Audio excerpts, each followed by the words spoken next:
Hey writers, welcome back to Write, Writer, Write, where the creative process gets the space it deserves. I'm your host, Deborah Froese. If you haven't already figured this out by now, it's time to let you know that there's more to writing than, writing. What if the key to getting more words on the page is doing less at the desk? Today we're diving into a few non-writing activities that fuel your craft. Writing isn't just about sitting at a desk, staring at a blank page, and willing the words to appear.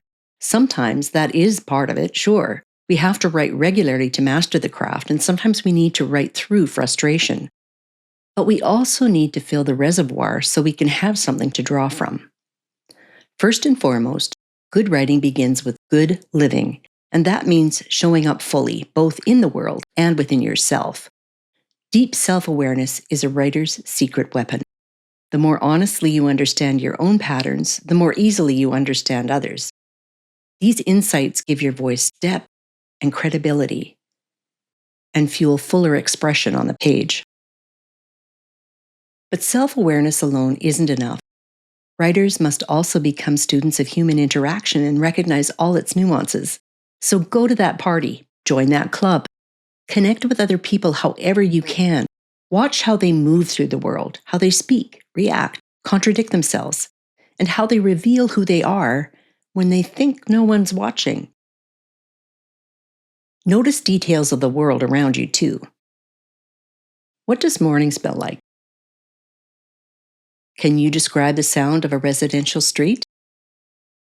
When you observe life deeply and reflect honestly, your writing becomes more than just words on a page. It translates the human experience into something that resonates with readers. And that's what gives your words impact. So let's explore some practical ways to dive within and without to fuel your writing life. First of all, read like a writer. As Stephen King famously said, if you don't have time to read, you don't have the time or the tools to write. Simple as that. If you're a fiction writer, read other novels in your genre to reinforce your understanding of common tropes, character arcs, pacing expectations, and emotional beats. If you're a nonfiction writer, immerse yourself in nonfiction books similar to what you write, whether that's memoir, self-help, investigative journalism, or thought leadership. Learn how other writers structure their ideas and strike that precarious balance between authority and relatability to build trust with readers. Reading outside your genre or category is helpful too. For example, a nonfiction writer can glean insight into rhythm and imagery from literary fiction, while a novelist can absorb clarity and flow from a well-structured essay or biography. And no one says more with fewer words than poets, so add some poetry to your reading list too. You'll sharpen your ability to express more than the sum of your words on the page, and trust me, that is magic. Don't forget to study other forms of storytelling too. Zoning out in front of a screen or using it purely as an escape mechanism may not be healthy, but screen time can serve a purpose too, especially for writers. In all my study of story structure, I found that screenwriting concepts get to the heart of story more directly than any other method. The form, not formula approach to novel planning that I shared in episode 4 actually emerged from screenwriting. Have you ever gotten caught up in a streaming series or a soap opera? They're like a masterclass in story hooks. Each episode sucks you in, and at the end it leaves you hanging, desperate to know what happens next. Study what keeps you hooked, and you'll sharpen your instincts for plot and pacing. From a nonfiction perspective, documentaries show how visual storytellers build a case, shift perspectives, and stir emotions. These forms rely on pacing and structure in ways that mirror narrative arcs. Theater provides another way of looking at story. With limited sets and live actors, they rely heavily on character, dialogue, and raw emotion. Watch how they use silence, rhythm, and movement to build tension and reveal motivation. Theater teaches you to feel the story as it unfolds, and that too is magic.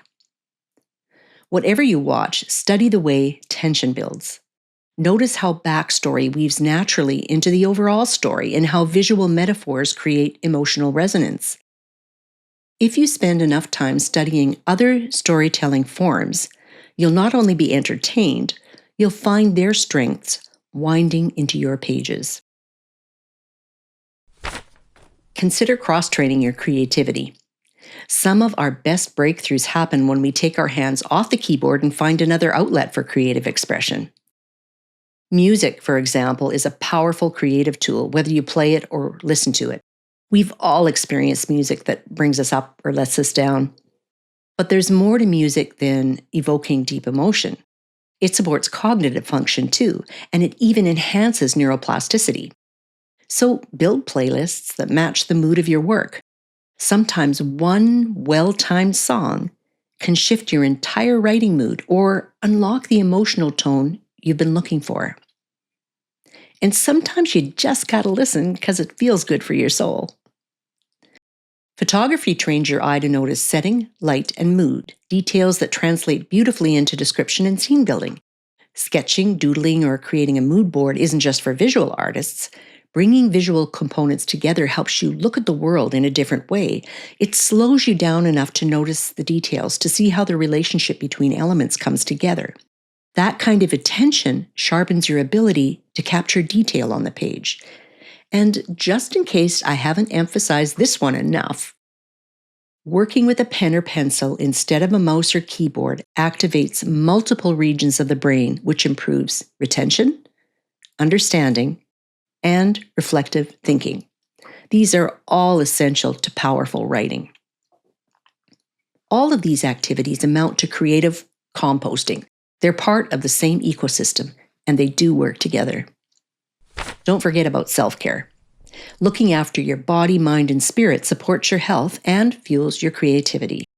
Nourish your body with healthy food and stimulate your brain with movement. Make time to get outside regularly. Nature helps you reset your mind, and walking or hiking activates brain regions linked to memory and creative thinking. I have a summer office where I like to sit outside on the deck, just surrounded by nature. Practices like mindfulness, meditation, and breath work are powerful too. They lower stress, improve physical health, enhance focus, and reconnect you with your inner voice, your intuition, the source of clarity and inspiration we all need. Now, let's talk about something that often goes unrecognized in the writing process, and that's processing time. This may be one of the most powerful writing tools we have, and it's about as far removed from the page as possible. When you're in the thick of a project, you can reach a point where you feel stuck or foggy. You've outlined, you've drafted. Maybe you've rewritten that one irritating section a dozen different ways and it still isn't clicking. Or maybe you've just been staring at the screen already for several hours and it's time to move on to something else, but you haven't accomplished anything and you need to do something. It may be tempting to grind through, but don't be afraid to step away and let your deeper mind take over. The truth is, your brain keeps working on your project even when you're not consciously thinking about it. That's not just a nice idea, it's neuroscience. When you take a break to do something repetitive or relaxing, like washing the dishes or going for a walk, folding laundry, or just staring at the sky, you're giving your default mode network a chance to activate. That's the part of your brain that lights up when you daydream, reflect, or access long-term memory, when you're letting your mind wander. It's also where a lot of creative breakthroughs are born. You've probably had one of those aha moments when the answer to a plot hole or the perfect way to frame your argument just shows up. That's not magic. That's your subconscious mind connecting the dots you already mapped out. But it can't do that when you're staring down the cursor all knotted up inside or worried about the next thing you have to do on your to-do list. It needs space to work. Giving yourself this kind of passive problem-solving space builds trust. It teaches you that not every solution comes through force. Some arrive through faith, faith in the process, faith in your ability, faith in the idea that what you're working on is still alive and moving forward, even when you're not actively touching it. So make sure you take breaks, not because you're avoiding the work, but because this is part of the work. You're not being lazy. You're composting. You're incubating. You're making room for new insights to bloom. and they will bloom, usually when you least expect it. Writing isn't just what happens when your fingers are on the keyboard or clutching a pen. It's everything that surrounds it, how you live, what you notice, and how you engage with the world. These non-writing activities aren't distractions. They're essential tools that fill your creative well, deepen your perspective, and keep you connected to the joy and truth of your work. And there's many more activities than I've listed here. I'd love to hear from you. What non-writing activities fuel your creativity? Send me a voice memo or tag me on Instagram, Facebook, or Blue Sky at Deborah Froese, and let's inspire one another. Until next time, write, writer, and don't forget to embrace every aspect of life.